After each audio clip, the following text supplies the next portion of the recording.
Selamat siang dokter, selamat siang teman-teman semua. Perkenalkan, saya Ludindia Yusriakanti. Pada kesempatan kali ini saya akan membahas mengenai nyeri. Adapun hal-hal yang akan dibahas pada video kali ini, yang pertama adalah mekanisme perjalanan nyeri.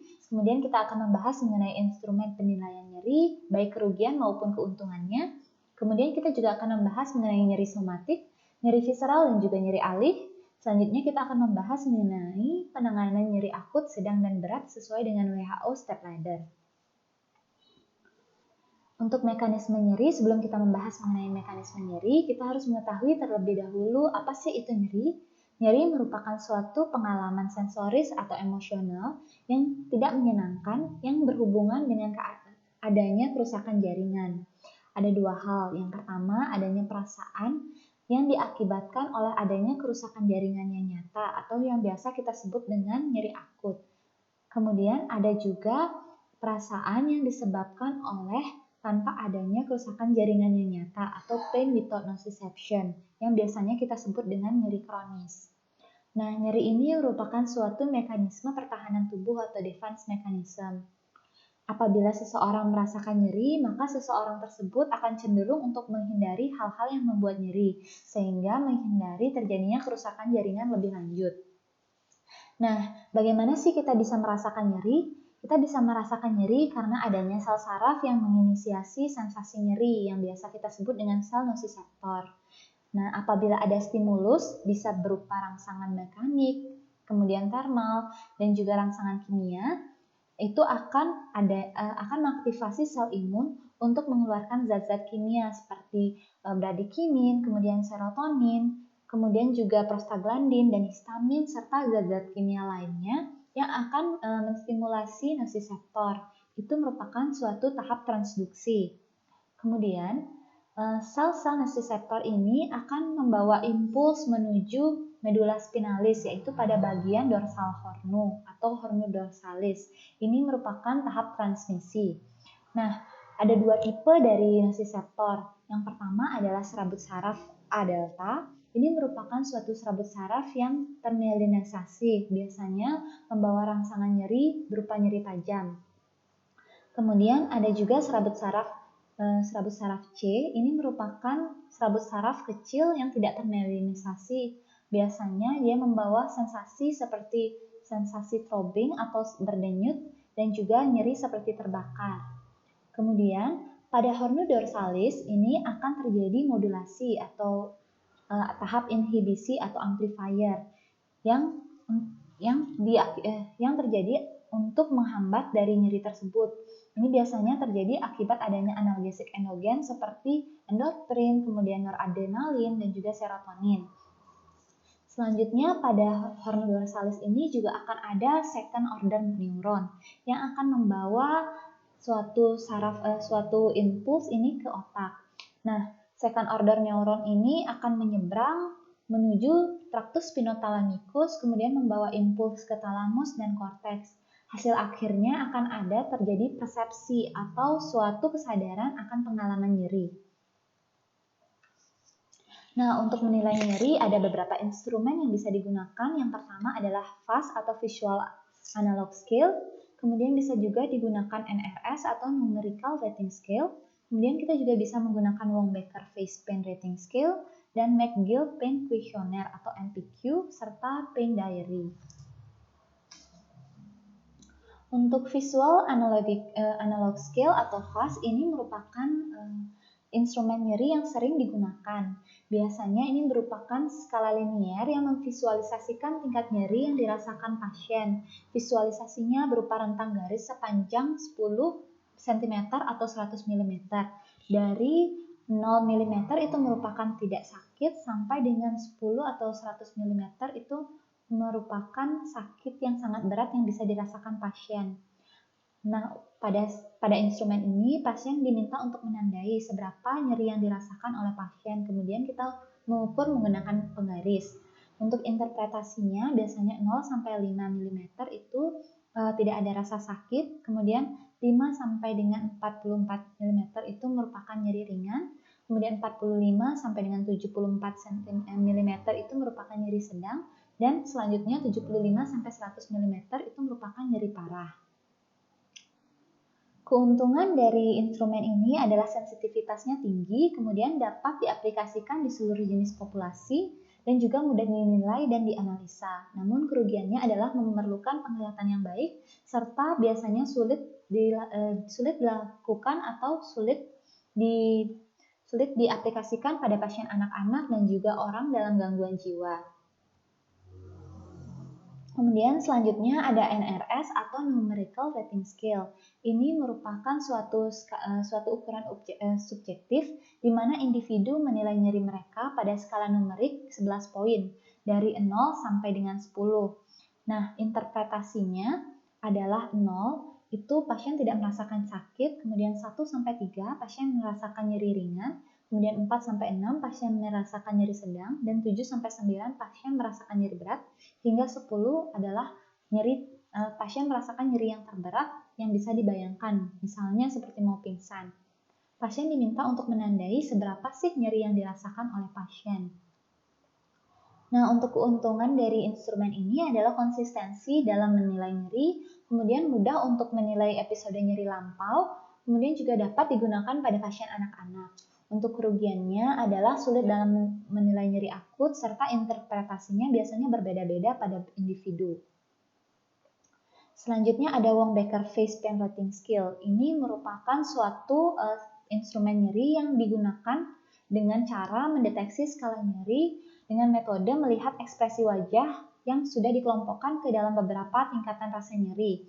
Biasanya digunakan pada pasien dewasa atau pasien anak-anak lebih dari usia 3 tahun dan yang tidak bisa menggambarkan intensitas nyeri dengan angka. Biasanya pada saat menjalankan prosedur ini, dokter akan meminta pasien untuk memilih wajah mana yang paling menggambarkan rasa nyeri yang dirasakan oleh pasien. Keuntungan dari instrumen ini adalah cepat dan mudah untuk digunakan, kemudian lebih mudah dalam menilai nyeri pada anak-anak, kemudian juga mudah dalam pengelompokan nyeri. Namun kerugiannya adalah membingungkan antar batas nyerinya, kemudian juga terbatas pada pasien dengan kelemahan otot wajah. Selanjutnya ada McGill Pain Questionnaire. Ini merupakan penilaian nyeri kompleks atau penilaian nyeri multidimensional yang mendeskripsikan mengenai sensasi nyeri dan lokasi yang dirasakan. Biasanya pasien diberikan kuesioner dan kuesioner tersebut berisi kategori kelompok rasa tidak nyaman yang dirasakan oleh pasien. Ini terdiri dari 4 bagian. Yang pertama adalah gambar nyeri, kemudian indeks nyeri atau PRI, kemudian adanya pertanyaan-pertanyaan mengenai nyeri terdahulu dan lokasinya. Selanjutnya juga indeks intensitas nyeri yang dialami saat ini. Pada kuesioner ini terdiri dari 78 kata sifat atau adjektif yang dibagi ke dalam 20 kelompok. Setiap set mengandung sekitar 6 kata yang menggambarkan kualitas nyeri yang semakin meningkat. Nah, untuk kelompok 1 sampai 10 biasanya menggambarkan kualitas sensorik nyeri. Kemudian untuk kelompok 11 sampai 15 biasanya menggambarkan kualitas efek dari nyeri, misalnya stres, takut, kemudian adanya sifat-sifat otonom. Kemudian untuk kelompok 16 biasanya menggambarkan dimensi evaluasi. Pada kelompok 17 hingga 20 biasanya terdapat keterangan-keterangan lain yang mencakup kata-kata spesifik untuk kondisi tertentu. Nah, penilaian menggunakan kuesioner ini akan menghasilkan angka yang nanti pada setiap sifat itu akan dijumlahkan angkanya berdasarkan pilihan kata dan akan diperoleh angka total. Keuntungan dari instrumen ini adalah lebih spesifik menggambarkan jenis nyeri, kemudian lokasi, kualitas, serta kuantitas nyerinya. Namun kerugiannya adalah perlu pelatihan khusus dalam penggunaannya, serta sulit juga digunakan pada masyarakat awam tanpa adanya penjelasan khusus. Kemudian selanjutnya adalah Daily Pain Diary. Ini untuk mendeskripsikan perjalanan nyeri dan penggambaran kapan nyeri terasa. Ini merupakan catatan tertulis atau lisan mengenai pengalaman pasien dan perilakunya. Biasanya pasien mencatat intensitas nyerinya dan kaitannya dengan perilakunya. Misal aktivitas harian, tidur. Kemudian aktivitas seksual, kapan pasien menggunakan obat, makan, merawat diri, kemudian mungkin merawat rumah, dan aktivitas rekreasi lainnya. Keuntungan dari instrumen ini adalah biasanya lebih rinci dalam mengevaluasi nyeri, kapan terjadinya nyeri, serta apakah nyeri membaik menggunakan pengobatan atau tidak. Kemudian kerugiannya adalah harus dijelaskan secara detail pada pasien, kemudian juga memerlukan kerjasama yang baik dengan pasien dalam hal pencatatan. Kemudian kita akan membahas mengenai jenis-jenis nyeri, yaitu nyeri somatik, nyeri visceral, dan juga nyeri alih. Untuk nyeri somatik ini merupakan atau bisa juga disebut dengan nyeri otot. Ini nyeri yang diakibatkan karena saraf pada otot dan tulang. Nyeri ini biasanya lebih mudah dilokalisir dibandingkan nyeri visceral. Kemudian intensitasnya juga lebih tinggi, biasanya diakibatkan oleh karena luka. Nah, nyeri somatik ini dapat dibagi menjadi nyeri superficial yang terjadi pada kulit dan mukosa atau nyeri dalam yang terjadi pada otot, tulang, dan sendi. Kemudian ada nyeri visceral. Nyeri visceral ini merupakan nyeri internal. Nyeri ini biasanya diakibatkan dari organ dan pembuluh darah. Biasanya sensasi yang terjadi adalah sensasi tumpul yang tidak jelas seperti sensasi ditekan benda. Biasanya nyeri ini tidak dapat dilokalisir dan dapat menyebar pada area tubuh lain sehingga sulit untuk ditentukan asalnya. Biasanya nyeri ini juga dapat mengakibatkan gejala lain seperti berkeringat, kemudian mual, gangguan sistem pencernaan, kemudian bisa juga nadi dan darah serta suhunya terdapat gangguan. Kemudian ada nyeri alih. Nyeri alih ini merupakan nyeri yang dirasakan pada lokasi selain tempat rangsangan asal. Biasanya diakibatkan oleh saraf sensorik yang saling berikatan dan mempersarafi banyak jaringan. Nyeri ini biasanya berkaitan dengan organ spesifik dengan lokasi nyeri. Ini merupakan suatu contoh dari nyeri alih. Misalnya, nyeri pada jantung akan beralih kepada tangan kiri. Kemudian bisa juga nyeri pada ginjal akan beralih ke regio di depannya sampai dengan regio selangkangan atau inguinal. Selanjutnya untuk penanganan nyeri ada menggunakan WHO Step Analgesic Ladder. Ini ada tiga hal yang dibahas dari nyeri ringan, nyeri sedang, sampai dengan nyeri berat. Biasanya apabila pasien merupakan nyeri akut, pengobatan atau manajemen penanganan nyerinya dimulai dari atas hingga ke bawah, dari atas turun tangga ke bawah. Kemudian untuk pada pasien yang dengan nyeri kronis, biasanya penanganannya dimulai dengan naik satu step.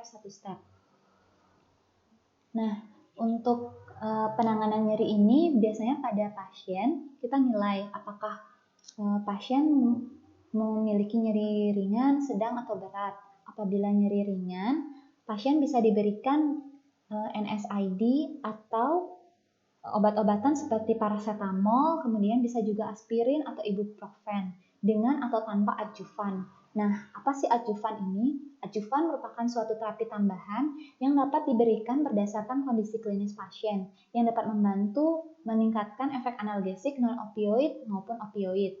Nah, adjuvan ini contohnya adalah antiemetik, kemudian ada laksatif, kemudian bisa juga kortikosteroid karena dia dapat digunakan sebagai koanalgesik dan berguna untuk mengurangi peradangan. Kemudian selain itu bisa juga antidepresan yaitu trisiklik seperti amitriptilin. Ini karena antidepresan bermanfaat dalam mengurangi nyeri neuropatik dan dapat juga memperkuat khasiat dari obat analgetik. Selain itu juga terapi adjuvan yang bisa digunakan adalah obat antikonvulsan. Misalnya gabapentin, pregabalin, kemudian karbamazepin karena ini dapat meredakan nyeri neuropatik dan sifatnya menusuk atau terbakar. Kemudian apabila nyerinya tidak hilang bisa ditingkatkan ke moderate pain.